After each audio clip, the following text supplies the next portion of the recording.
Olá, graça e paz do Senhor Jesus. Seja muito bem-vindo aqui ao nosso canal para mais um estudo da Palavra de Deus. Hoje são 23 de agosto de 2020.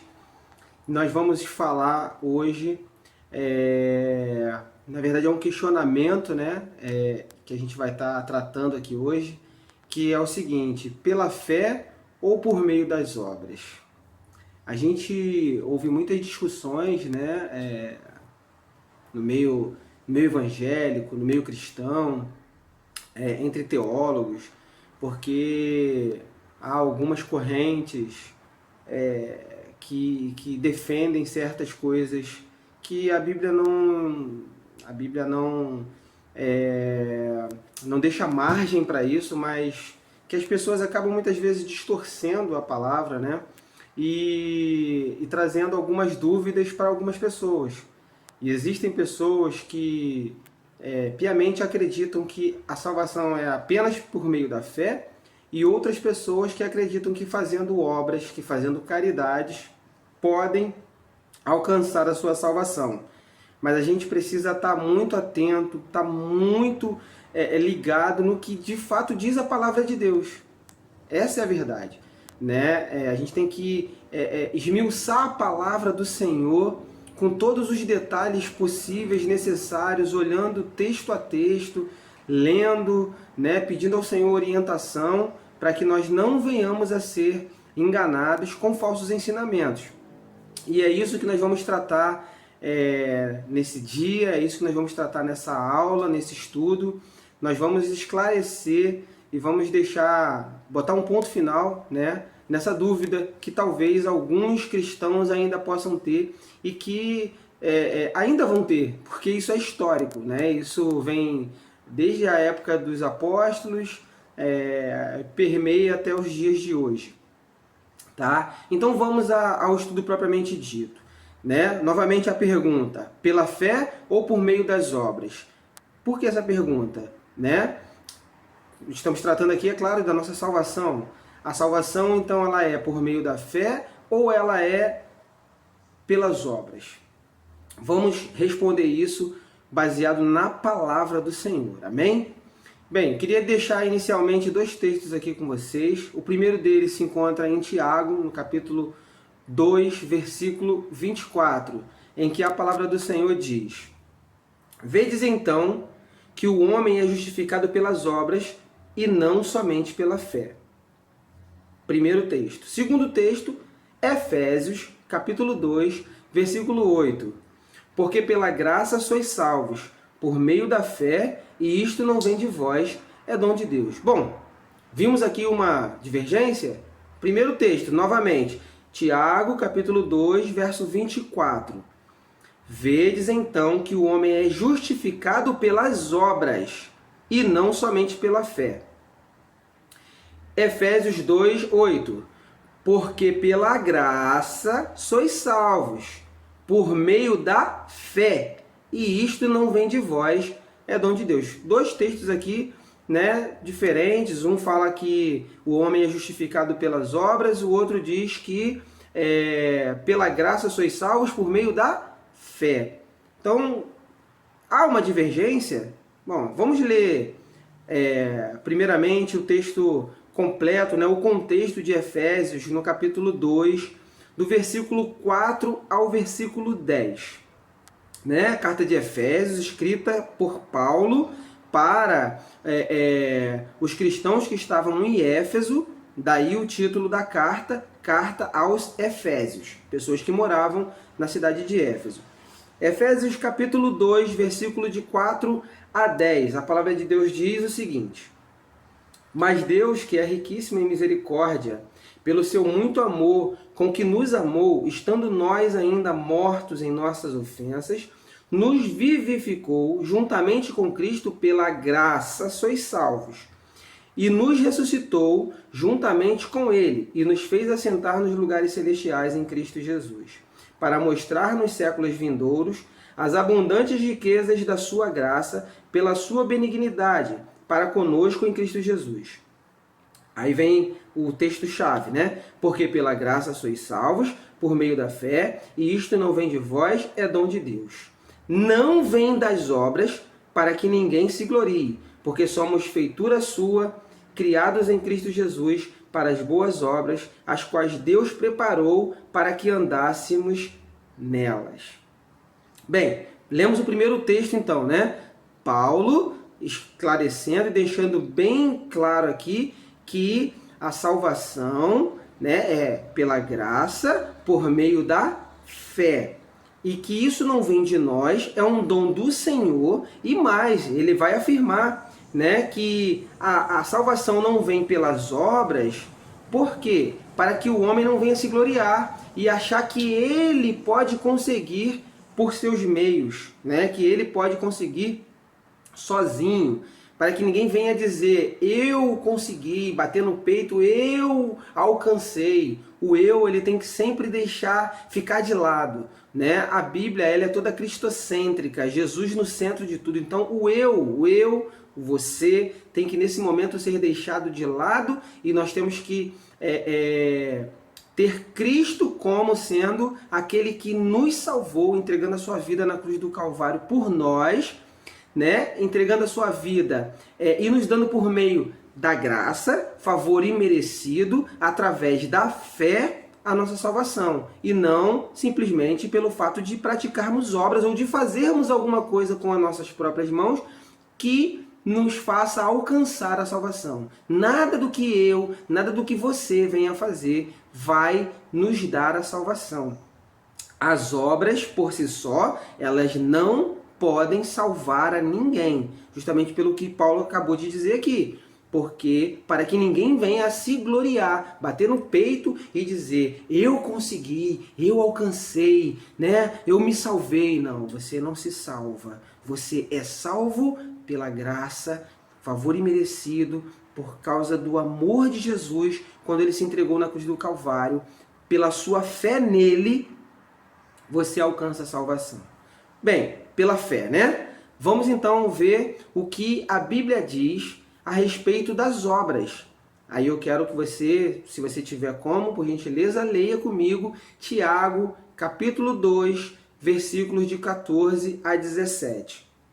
Meus irmãos, que aproveita se alguém disser que tem fé e não tiver as obras?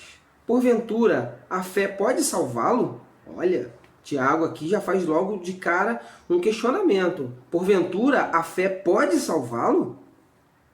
E se o irmão ou a irmã estiverem nus e tiverem falta de mantimento cotidiano, e algum de vós lhes disser, ide em paz, aquentai-vos e fartai-vos, e não lhes derdes as coisas necessárias para o corpo, que proveito virá daí? Assim também a fé, se não tiver as obras, é morta em si mesma. Preste bem atenção.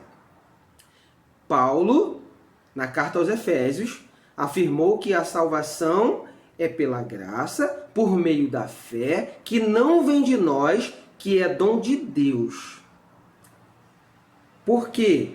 Para que ninguém venha a se gloriar e dizer que ele próprio conseguiu se salvar. Toda honra e toda glória ao Senhor Jesus. É de graça, é pela graça, através ou por meio da fé que nós temos na morte dele na cruz, quando nós o acreditamos, quando nós cremos que Jesus morreu na cruz por nós e entregamos a nossa vida a ele.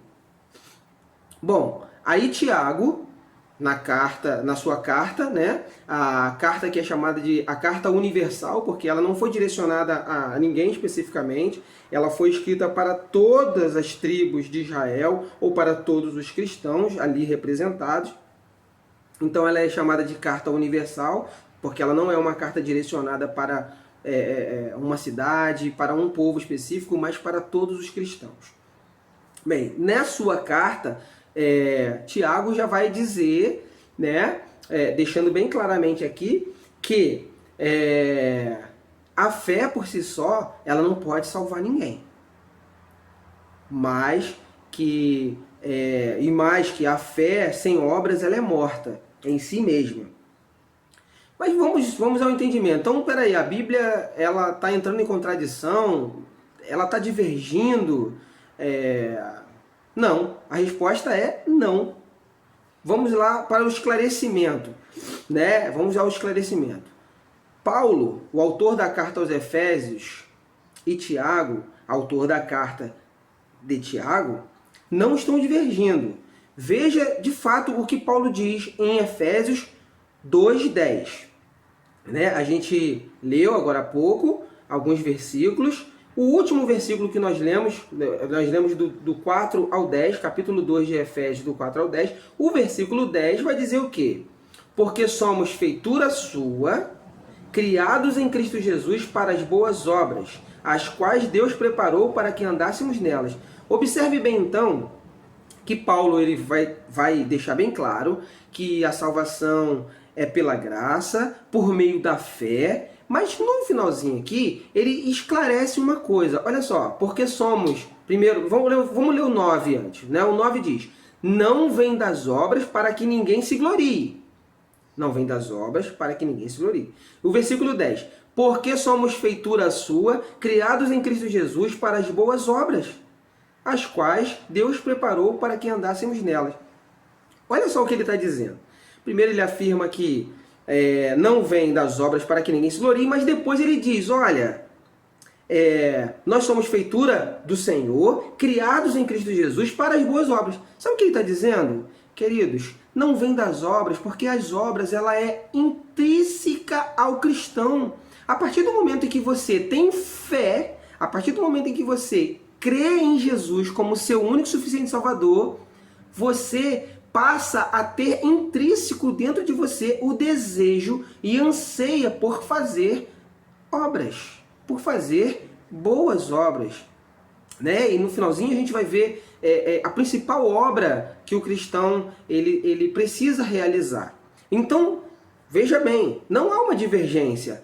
Paulo também afirma que a obra ela é algo inerente ao cristão, ou seja, a partir do momento que você tem fé em Jesus, você vai praticar as obras, porque Jesus ele nos dá o exemplo. Jesus, ele, em momento algum, dispensava as pessoas sem o alimento. Ele ensinava a palavra, que é muito importante, mas ele também dava o alimento para as multidões quando elas estavam ali famintas. Então, Jesus o tempo inteiro curou as pessoas, Jesus abençoou famílias, né? A vida de Jesus foi só de fazer obras. Por onde ele passava, as pessoas vinham até ele e pediam por uma cura, pediam por uma oração, pediam para a libertação de um filho, de uma filha, de um servo, a cura de um servo. E Jesus fazia o quê? Obra. Isso é obra. Isso é caridade. Isso é zelar pelas pessoas, cuidar das suas ovelhas, porque Jesus é o bom pastor que cuida das suas ovelhas. Né? Então, a obra é essa. E Paulo deixa bem claro, a partir do momento que você tem fé em Jesus, você tem a fé, a obra inerente na sua vida, ou seja, faz parte de você, você vai praticar as obras. Automaticamente você vai fazer com que a sua fé ela produza frutos, né? E é pelos frutos que de fato somos conhecidos. É através daquilo que praticamos, daquilo que fazemos, que somos conhecidos como filhos de Deus. Bem, então, esclarecido aqui, né? E vamos ao que Tiago diz. Ah, então Tiago está contradizendo Paulo? Né? Não, vamos ao que Tiago diz. Lendo novamente aqui. Veja bem, né, que ele diz, no versículo 14, vou ler de novo aqui do 14 ao 17. Meus irmãos, que aproveita se alguém disser que tem fé e não tiver as obras? Porventura a fé pode salvá-lo?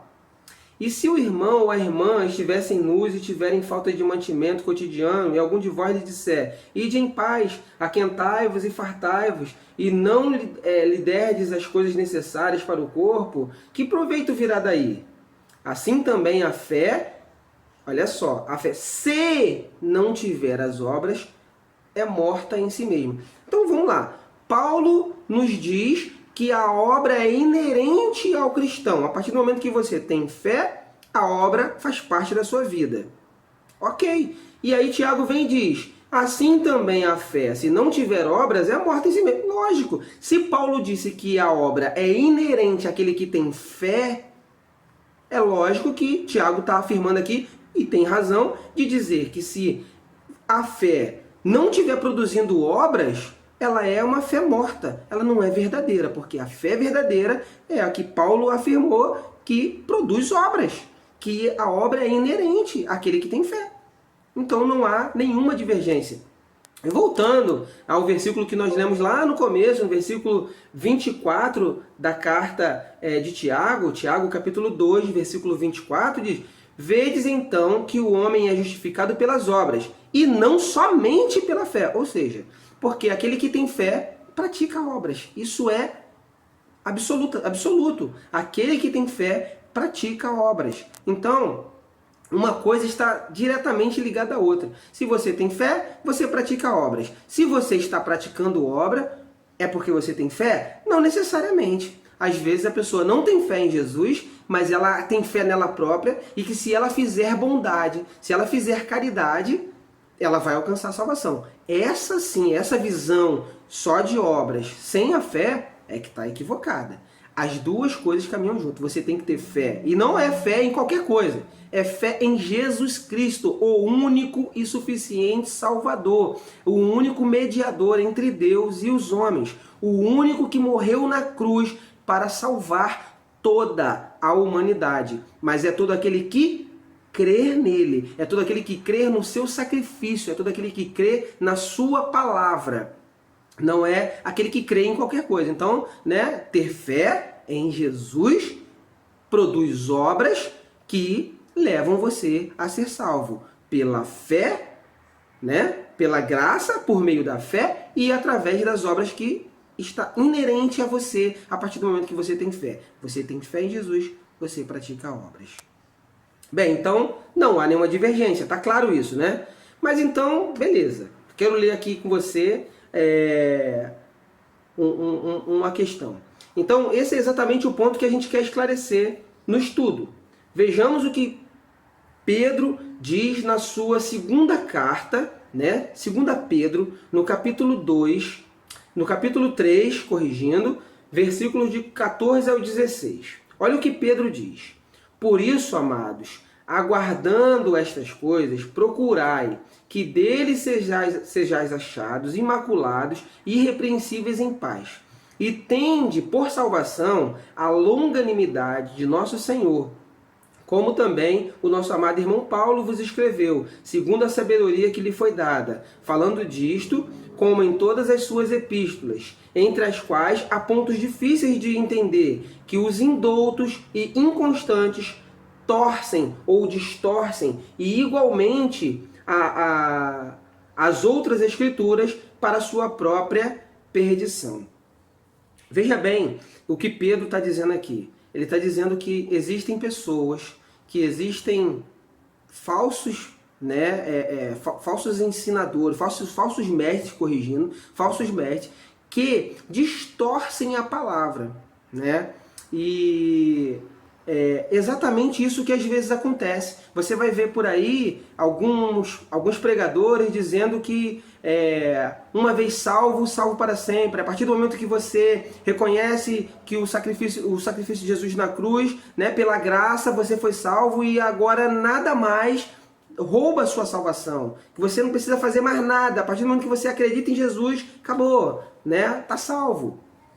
E você vai ver outros por aí dizendo que você precisa fazer obras, praticar as obras, porque se você não fizer as obras, você não alcançará a salvação, que você, através das obras, pode alcançar a salvação. Entenda, mais uma vez, só reafirmando que, a partir do momento que você tem fé em Cristo Jesus, as obras elas são inerentes a você, elas vão te acompanhar, você vai praticá-las, é algo natural ao cristão que tem fé, você vai praticá-las, de uma forma natural isso vai acontecer, tá?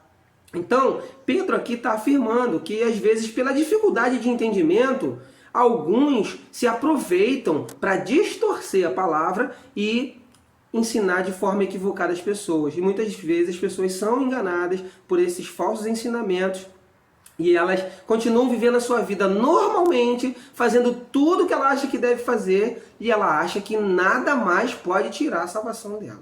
Quando a Bíblia vai nos afirmar que a gente precisa permanecer até o fim, a gente precisa continuar fazendo as coisas inerentes ao que a palavra nos ensina, para que nós possamos, de fato, no final, alcançar a nossa salvação.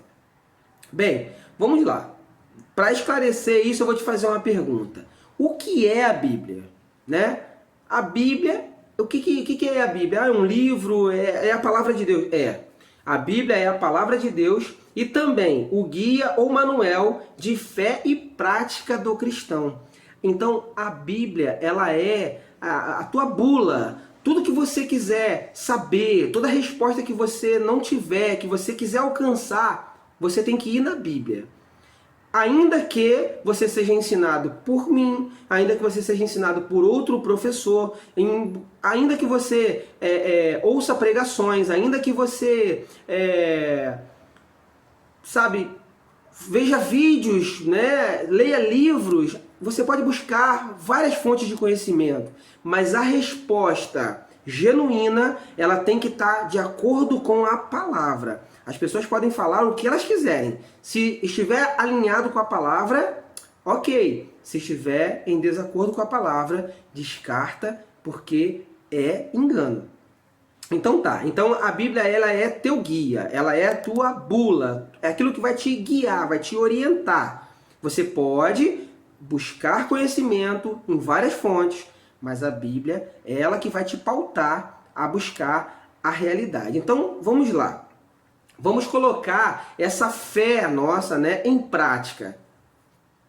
Baseado no texto que nós acabamos de ler, de 2 Pedro, capítulo 3, de 14 a 16, em que ele diz que tem pessoas que distorcem, ou no texto ele fala a palavra torcer, né, ou torce a palavra, que leva muitas vezes aquela pessoa à perdição. E mais, não leva às vezes só ela, leva outros também, né, que são guiados por ele. A gente tem visto aí aos montes pregadores pela internet, né, pregadores nos púlpitos, falando daquilo que ele entende, né, como o evangelho, mas que não tem nada de Bíblia, que não tem nada a ver com a palavra do Senhor. Coisas absurdas que nós ouvimos que não estão alinhadas com a palavra de Deus. Bem, por que então, né, a gente precisa falar dessa questão de fé e obras? Justamente por isso, porque existem pessoas que distorcem a palavra de Deus, que torcem o evangelho como elas querem, ao seu bel prazer, para satisfazer os seus próprios interesses. Então eu botei aqui, ó, observe que Pedro, na sua segunda carta, né, em 2 Pedro, capítulo 3, versículo 14 a 16, afirma que existem pessoas que distorcem as escrituras, torcem a palavra de Deus. Logo, nós como cristãos, nós como ensinadores da palavra, precisamos fazer o quê? Cuidar para que as pessoas consigam chegar ao entendimento da verdade e não sejam enganadas por esses falsos mestres, que na maioria das vezes visam interesses particulares e não a glória de Deus. Né? O que a gente mais tem visto, né, com essas teologias que têm surgido, né, a teologia da prosperidade, ensinos contemporâneos, que pregam a palavra, né, para satisfazer a eles próprios. Né? A gente conhece inúmeras seitas religiosas por aí, que as pessoas pegam exatamente a Bíblia, um texto especificamente, né, um versículo, e em cima daquilo ela forma uma opinião, ela começa a ensinar coisas que não tem nada a ver com a palavra. Distorce completamente, não pega o contexto histórico. Né? Então você vê igrejas que ensinam, né, coisas absurdas, coisas que não tem nada a ver, não tem nenhum alinhamento com a palavra de Deus. Pessoas que ensinam um falso evangelho. E aí qual é o papel do cristão? Qual é o papel da igreja? Né? Vamos dar continuidade aqui ao que eu estava lendo para vocês. Então, precisamos cuidar para que as pessoas consigam chegar ao entendimento da verdade, não sejam enganadas por falsos mestres, que na maioria das vezes visam interesses particulares e não a glória de Deus. Tanto a Bíblia quanto a história da igreja está cheia, repleta de exemplos de falsos mestres, falsos profetas, que apenas queriam no passado e querem ainda hoje a glória para si. E levam muitos, infelizmente, levam muitos a andarem fora da vontade de Deus. Infelizmente, isso sempre ocorreu devido à superficialidade de alguns cristãos, devido à falta de conhecimento na verdade da palavra. Pessoas que são guiadas por orientações, pessoas que levam sua vida cristã baseada no que um pastor simplesmente fala no púlpito, ou naquele pregador famoso, conhecido, que fala na internet, e não pauta o ensinamento que ele quer adquirir na palavra de Deus. E isso é muito preocupante. Essa superficialidade faz com que as pessoas sejam levadas, como diz a própria Bíblia, por qualquer vento de doutrina. Chega alguém aqui falando algo que agrada o coração, que satisfaz o ego da pessoa, o que ela faz? Eita, essa é a verdade, essa é a Bíblia, isso é o que a palavra de Deus diz, quando muitas vezes não é o que a palavra de Deus diz, não é o ensino que Jesus nos deixou.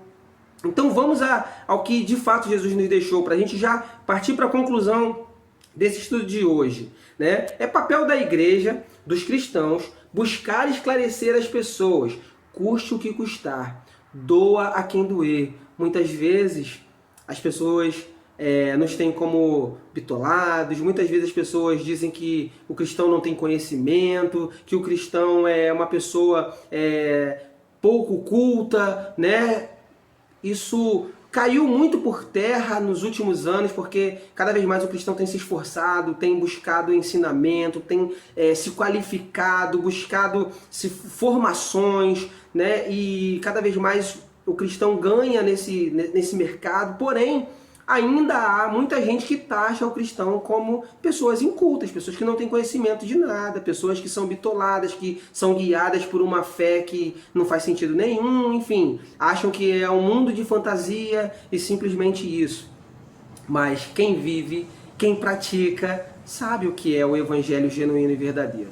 Bom, então, né, vamos fazer aqui a leitura de algumas coisas que existem. Então, assim, independente de você sofrer por causa disso, de você ser escarnecido, das pessoas zombarem de você, quando zombam de você, não estão zombando diretamente de você, ou estão zombando diretamente de você, porém querem atingir a pessoa de Jesus, né? Querem menosprezar a pessoa de Jesus. Ai desses. Bom, vamos aqui então. Doa quem doer, a gente precisa continuar. Precisamos ser obedientes ao nosso Mestre e Salvador Jesus Cristo. Olha só, Jesus, em João capítulo 10, versículo 10, o apóstolo ele diz que Jesus é o bom pastor que cuida das suas ovelhas. No mesmo evangelho, João, no capítulo 21, capítulo 21, versículo 15 a 17, Jesus pergunta 3 vezes para Pedro: Pedro, tu me amas? E Pedro respondeu para ele: Senhor, tu sabes que te amo. E Jesus disse para ele: apacenta as minhas ovelhas. Aquilo chegou até a provocar uma irritação em Pedro, uma chateação em Pedro, porque Jesus insistiu e perguntou 3 vezes, né, sobre isso. E nas 3 vezes Jesus disse para ele: apacenta as minhas ovelhas. Jesus é o bom pastor que cuida das ovelhas. E ele deixou para nós, deixou para os apóstolos, deixou para os discípulos. E hoje nós somos discípulos do Senhor também, a orientação: apacenta as minhas ovelhas. Devemos cuidar das ovelhas do Senhor. Principalmente os pastores precisam cuidar das ovelhas do Senhor. As ovelhas não são suas, as ovelhas são do Senhor. Preste atenção nisso, pastorzão. Bem, Bom, Pedro respondeu então, né? As 3 vezes que amava, e Jesus orientou: apacenta as minhas ovelhas. Em Marcos, no capítulo 16, versículo 15 e 16, Jesus nos deixou uma orientação, uma missão, deu uma missão para os cristãos, para aqueles que o recebem como Salvador da sua vida. Disse-lhes: ide por todo mundo pregar o evangelho a toda criatura. Versículo 16: quem crer e for batizado será salvo, mas quem não crer será condenado. Entenda isso, nós temos esse papel, nós temos essa função de pregar o Evangelho, de levar as boas novas. Muitas vezes as pessoas nos questionam, mas por que você está tentando me ensinar isso? Eu já tenho minha religião, eu já tenho minha fé. Entenda, Jesus nos deixou uma ordem, ele imprimiu uma ordem aos cristãos. Ide por todo mundo, é uma ordem, pregai o evangelho. A gente tem o papel de cuidar, de zelar por aqueles que ainda vão se achegar. Por isso nós pregamos o evangelho a toda criatura, por isso nós pregamos o evangelho para você, por isso nós falamos do amor de Jesus para vocês que ainda não receberam Jesus como Senhor e Salvador, porque Ele tem um zelo, Ele tem um amor profundo por você, e Ele deixou essa missão para a igreja do Senhor, para os cristãos, de pregar o Evangelho, para que todo que crê nele seja salvo. Infelizmente, aqueles que não crerem, a Bíblia diz que serão condenados. Bem, Mateus capítulo 5, versículo de 13 a 14, Jesus disse o seguinte, vós, isso Ele está dizendo para os discípulos, vós sois o sal da terra. Se o sal for insípido, com que se há de salgar? Para nada mais presta, senão para se lançar fora e ser pisado pelos homens. Dando sequência aqui. Vós sois a luz do mundo. Não se pode esconder uma cidade edificada sobre um monte. Preste atenção, querido. Você tem uma missão que é pregar o evangelho. Você tem uma outra responsabilidade que é ser sal, né? E o sal ele precisa salgar, ele precisa dar o tempero, ele precisa fazer a diferença, né? Se ele não fizer a diferença, ele para nada mais presta. Como Jesus falou aqui, apenas para ser lançado fora e para ser pisado pelos homens. Vós sois a luz do mundo, não se pode esconder uma cidade edificada sobre um monte. Jesus disse aqui aos discípulos, e isso é para a igreja do Senhor, isso é para nós hoje. Somos a luz do mundo. A gente precisa fazer diferença, né? Não se pode esconder uma cidade edificada sobre um monte. A cidade que está no alto, ela tem a luz, né, diretamente nela, é impossível esconder. Agora, a cidade que é edificada, né, lá nos outeiros, lá embaixo, aí é mais propício. Então, assim, você tem que estar, edificado sobre os montes, sobre a rocha que é Jesus, para que você seja a luz, para que você possa iluminar, para que você possa mudar a vida das pessoas e tirar das trevas aqueles que estavam nas trevas, para que eles sejam iluminados através da sua vida, através do seu testemunho, através das suas obras, através da sua prática. Bom, então, para a gente fechar, eu queria te deixar um lembrete. Lembre-se que a verdadeira religião é a fé que se mostra através de nossas práticas e obras.